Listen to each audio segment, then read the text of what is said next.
12,000 years ago, people who were supposed to be nomads built something that they were not supposed to, and is rewriting history. Shall we peek behind the story? Göbekli Tepe, southeastern Turkey, the oldest monumental site we've ever found. Massive limestone pillars, up to 5.5 meters tall, weighing as much as 10 tons, carved with animals, set into great circular walls.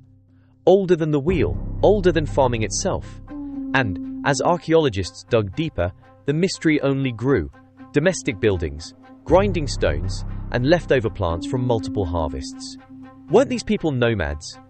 Around 12,900 years ago, Earth experienced a sudden, drastic climate reversal. Temperatures in the North Atlantic dropped by as much as 10 degrees in a single decade.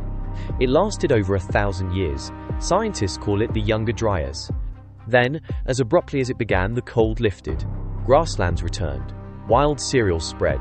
Herds of gazelle came back. Göbekli Tepe was built. Now here is where it gets unsettling. 1,000 years of brutal cold. And then, just a few centuries after it ended, a monument of extraordinary sophistication appears out of nowhere. Where did that capability come from? What were these people doing during the long winter? They might have developed traditions, passed down skills, and built social bonds that could have led to this extraordinary complex. But look closer. Those T-shaped pillars? They are not columns. Arms and hands carved into the stone. Giants, facing each other across the enclosure. Geometric shapes and symbols. The cognitive leap that leads to writing?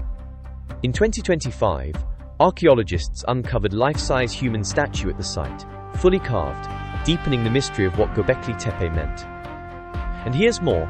Some of the earliest domesticated wheat ever found was just 20 miles away, gathered while people still used Göbekli Tepe after they built it. Every textbook says it happened the other way around. Farming, then settlement, then civilization. Göbekli Tepe seems to reverse that completely. Did the act of gathering hundreds of people to build force them to figure out how to grow food? If that is true, everything we assumed about how civilization began is backwards.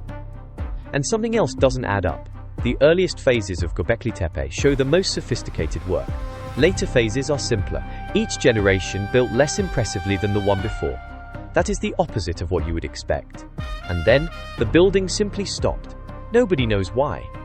Only 5 to 10% has been excavated. Surveys suggest the site is far larger than anyone expected.